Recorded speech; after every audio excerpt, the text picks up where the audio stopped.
All right, so get ready because today we're doing a deep dive into something pretty fascinating for muscle health.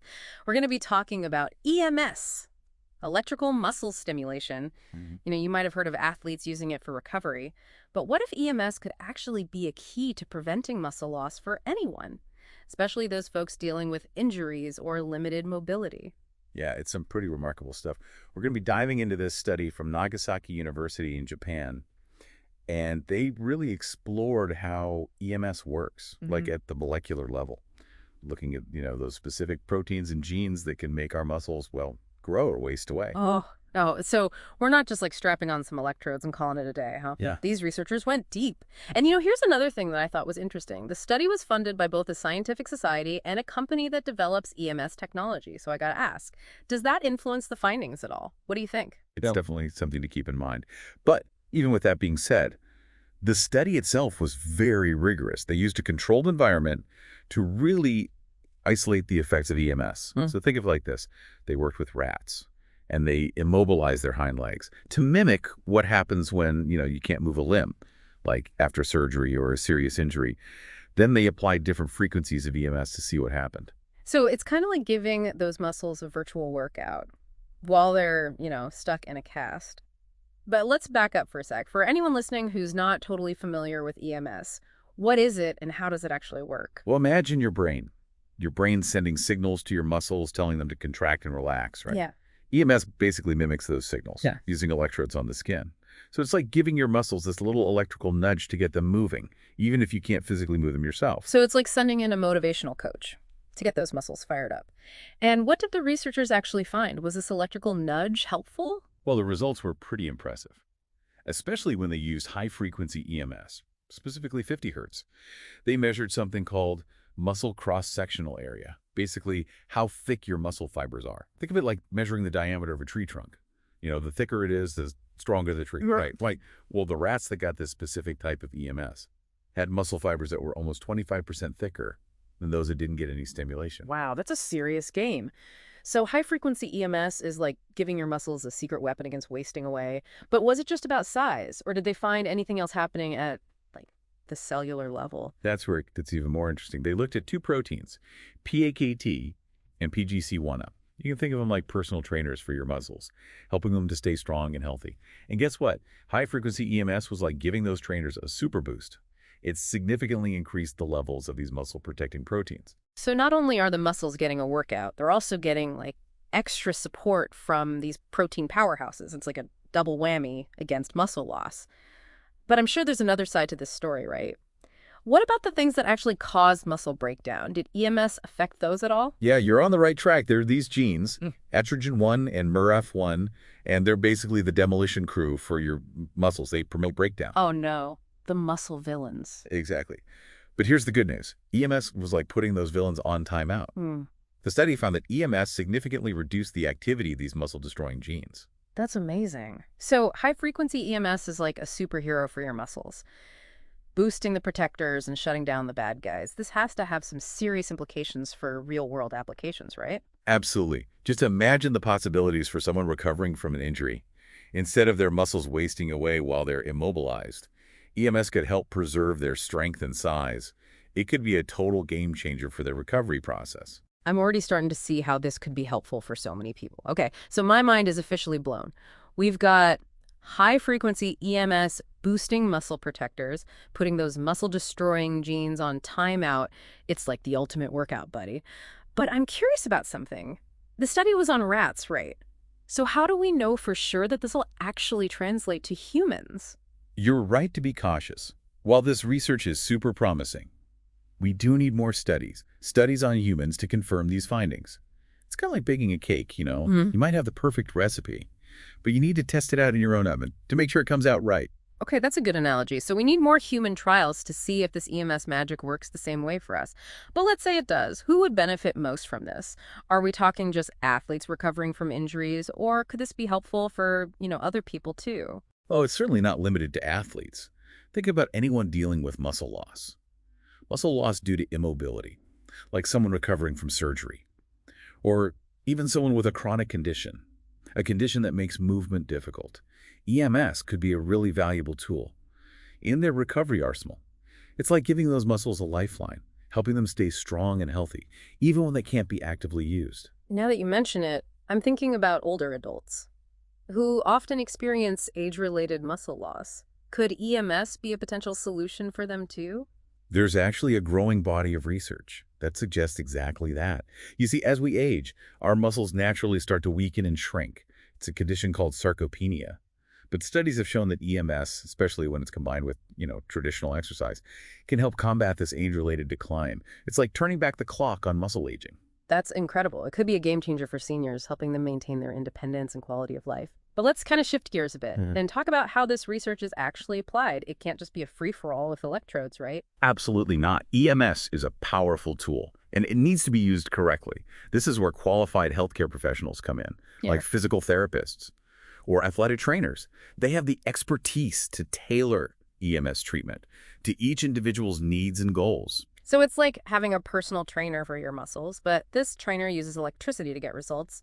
But how do they actually decide on the right settings? I mean, we talked about high-frequency EMS being beneficial, but are there other factors to consider? Yeah, it's not just about frequency. They also have to consider the intensity of the stimulation, the placement of the electrodes, and the duration of the treatment. It's like fine-tuning a musical instrument to get the perfect sound. A skilled practitioner knows how to adjust all those parameters to optimize the benefits and minimize any potential risks. That makes a lot of sense. And speaking of risks, are there any safety concerns people should be aware of before trying EMS? Is there a chance of overdoing it or causing any harm? Like any medical treatment, there are potential risks and side effects. EMS can cause some discomfort or skin irritation, especially if the electrodes aren't placed properly. And in some cases, it might not be suitable for people with certain medical conditions. That's why it's so important to consult with a healthcare professional before starting any EMS treatment. So the key takeaway here is to proceed with caution and seek guidance from an expert. It sounds like EMS has the potential to be an incredibly valuable tool for a wide range of people, but it's not something to just play around with on your own. But even with all these precautions, it's pretty mind-blowing to think about the possibilities. We've talked about injury recovery, age-related muscle loss, but could EMS have even broader applications beyond what we've discussed so far? You're thinking along the right lines. What's so fascinating about this research is that it's not just about muscle size or strength. It's about understanding how EMS can actually influence those molecular pathways. Those tiny cellular processes that control muscle health. And if we can target those pathways with EMS, it opens up a whole new world of possibilities. Okay, hold on. My brain is about to explode. Are you saying that EMS could potentially go beyond muscles and impact other parts of the body?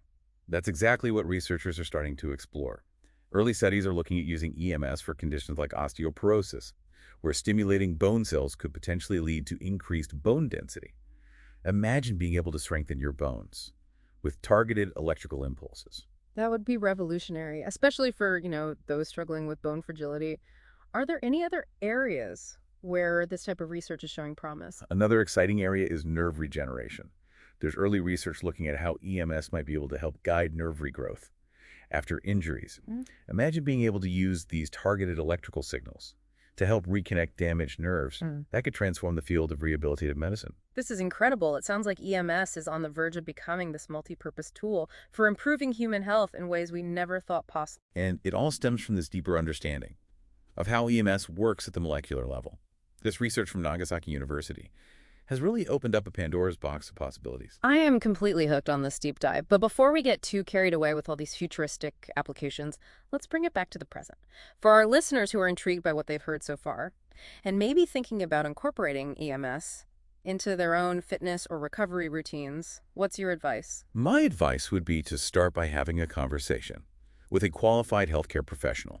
A physical therapist or athletic trainer who has experience with EMS can assess your individual needs, determine if EMS is right for you, and create a personalized plan to ensure you're using it safely and effectively. That's sound advice. It's always better to err on the side of caution and seek expert guidance, especially when it comes to something as powerful as EMS. Now, before we wrap up this deep dive, there's one more thing I'm curious about. So you mentioned that this research really opens up a whole new world of possibilities for EMS. But if we zoom out even further, what does this mean for the future of this technology? I mean, are we talking about a future where EMS is as commonplace as taking a vitamin? Well, it's an intriguing thought. Imagine a future where EMS devices are you know, miniaturized Mm. and personalized, almost like a wearable tech. You could have these tiny little electrodes embedded in your clothing, Oh. providing targeted stimulation to specific muscle groups throughout the day. So instead of hitting the gym, we'll be hitting the on button on our EMS suits. But jokes aside, Yeah. that could be revolutionary for people who have difficulty with traditional exercise, whether due to age, injury, or even, just a busy lifestyle. Exactly. It could be a way to like seamlessly integrate muscle stimulation into our daily lives, helping us maintain muscle health and prevent that age-related decline. But it goes beyond just muscles. Yeah. If we can refine our understanding of how EMS interacts with different cell types, we might be able to target other tissues and systems as well. Okay, now we're really getting into sci-fi territory. But you've already kind of hinted at some of those possibilities, like bone and nerve regeneration. What other areas of research are you most excited about? One area that I find particularly fascinating is the potential for EMS to improve metabolic health. There's some early evidence suggesting that EMS could help regulate blood sugar levels and even improve insulin sensitivity. So could EMS actually play a role in preventing or managing conditions like type 2 diabetes? That's a pretty bold idea. It's still early days. We definitely need more research to confirm those findings. But if it proves to be true, it could be a game changer for millions of people. It seems like every time we uncover one potential benefit of EMS, it just leads to 10 more questions and possibilities. It's like peeling back the layers of an onion, except instead of tears, we're getting mind-blowing discoveries. That's a great way to put it. And that's what makes this field so exciting. We're really just scratching the surface of what EMS can do. As technology advances and our understanding of the human body deepens, who knows what incredible breakthroughs await us. I, for one, can't wait to find out. And for our listeners, who are now equally captivated by the potential of EMS. What's the one key message you'd like them to take away from this deep dive? I'd say the most important thing to remember is this. EMS is a powerful tool with the potential to transform human health in some really profound ways, but it's essential to approach it with, balanced perspective, understanding both its potential benefits and its limitations. Always seek guidance from those qualified healthcare professionals to ensure safe and effective use. That's a perfect note to end on. EMS, a powerful tool, incredible potential, but always proceed with caution and expert guidance. And to our listeners, we want to hear from you. Have you had any personal experiences with EMS? What are your thoughts on the future of this technology? Share your insights in the comments below, and let's keep this conversation going. Until next time, deep divers, stay curious.